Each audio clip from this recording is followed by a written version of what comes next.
night of May 24th, 1856, an angry John Brown led 6 Free State men to the vicinity of Dutch Henry's crossing of Osawatomie Creek, about 10 miles west of Osawatomie. In this party was John Brown's son Owen, along with his brothers Frederick and Salmon. Brown had targeted pro-slavery men who had threatened their Free State neighbors. Over a period of 3 hours, Brown's men dragged 5 pro-slavery men from their cabins and, using broadswords, hacked them to death. Almost instantly, all of the Browns in Kansas, John Brown and his 5 sons, became hunted men. Although innocent of the murders, 2 of John Brown's sons, John Jr. and Jason, fled for their lives. At about 9 p.m. the night following the so-called Osawatomie massacre, John Jr. and Jason approached the Adair cabin. Gun in hand, Samuel Adair and his wife Florella, John Brown's half-sister, came to the door. Who's there? John and I. Can't keep you here. Our lives are threatened.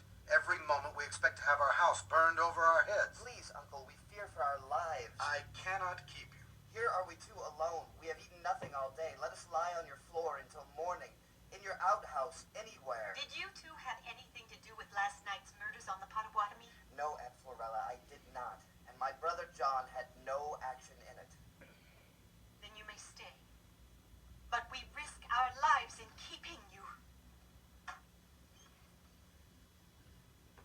That night, John Jr. and Jason slept on a mattress on the floor beside the Adairs' bed, and the 4 talked till midnight. Jason told all that he knew of the murders.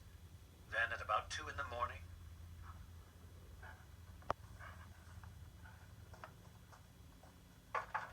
Who's there? Your nephew, Owen. Get away. Get away as quick as you can. You endanger our lives. Please, Uncle. I will not speak with you. You are a vile murderer, a marked man. I intend to be a marked man. John Jr. and Jason left the Adair cabin the next day and went into hiding nearby. Within days, both of them were apprehended by authorities. In early July, Jason was freed. In September, John Jr. was released from a prison near Lecompton. Owen Brown escaped capture. He rejoined old John Brown and his band of followers at their hideout south of Lawrence.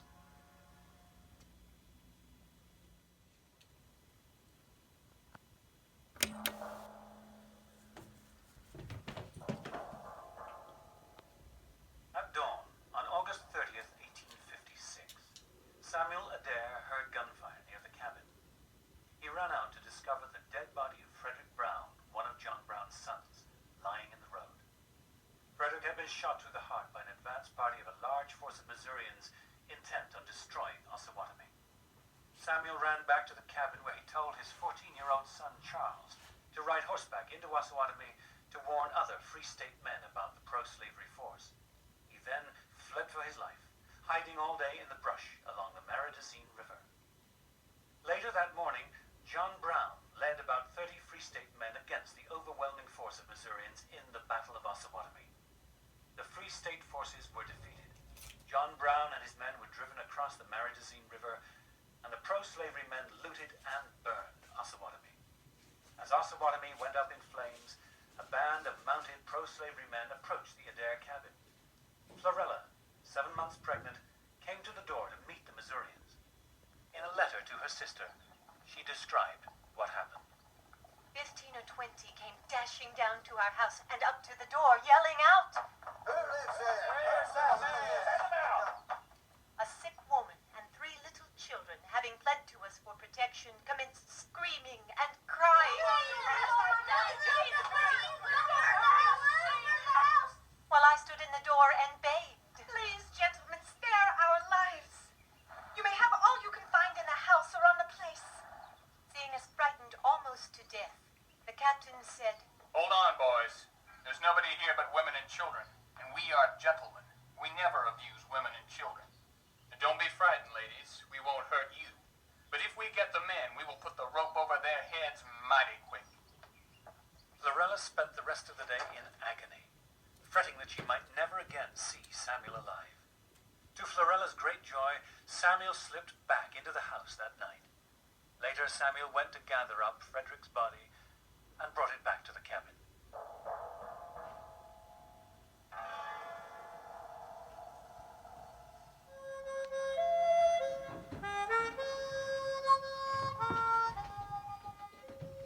Florella Adair sometimes referred to the trials and afflictions her family endured in Kansas. The strain of frontier life is reflected in the letters and journals that the Adairs left behind. In August 1860, Florella took son Charles and daughter Addie to Hudson, Ohio to visit relatives. Samuel remained at home with daughter Emma. In his letters to Florella, Samuel pressed his wife to return home soon. Samuel recorded his feelings in his journal. Was awake much last night. Thought much about my wife, who has been long absent on a visit to her relatives. Expected her back in the fall, but she has not come. I have suffered much on her account. Florella, however, was in no hurry to return. Hudson, November 21st, 1860.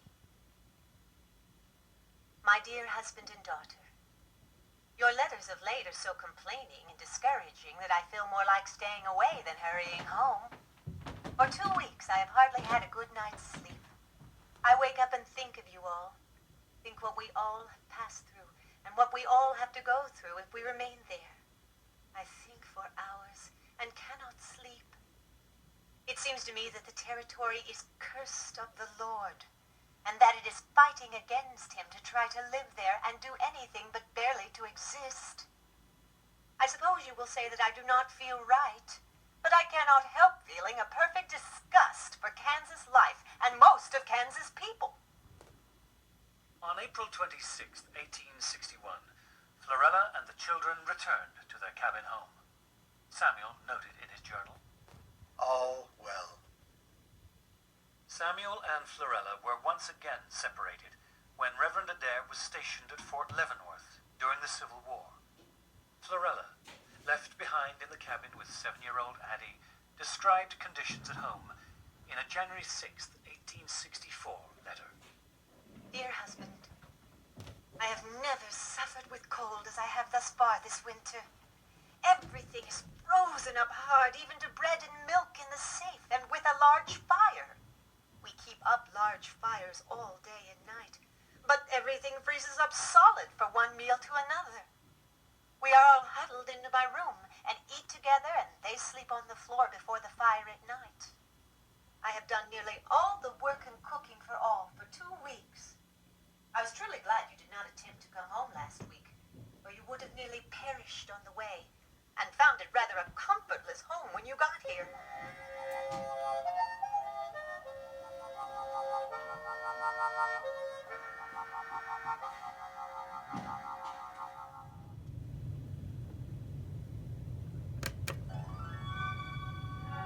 On December 20th, 1858, my brother-in-law, John Brown, led a raiding party into Missouri to liberate slaves and other property of slaveholders.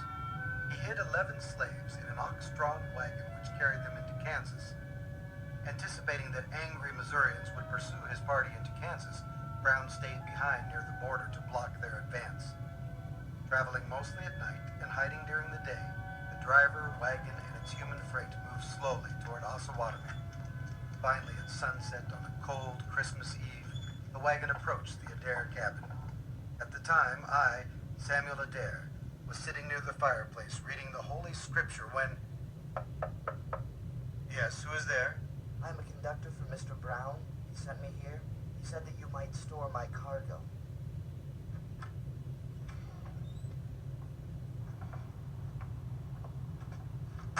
Reverend Adair, John Brown asked that you give refuge this one night to 11 men, women, and children he liberated from bondage just 4 nights ago.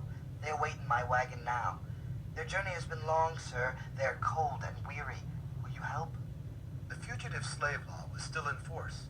I realized in some measure the responsibility of receiving them and consulted my wife. Florella, we have a responsibility to assist these people, but if we take them in, we will be breaking the law. What should we do? I will do as you say.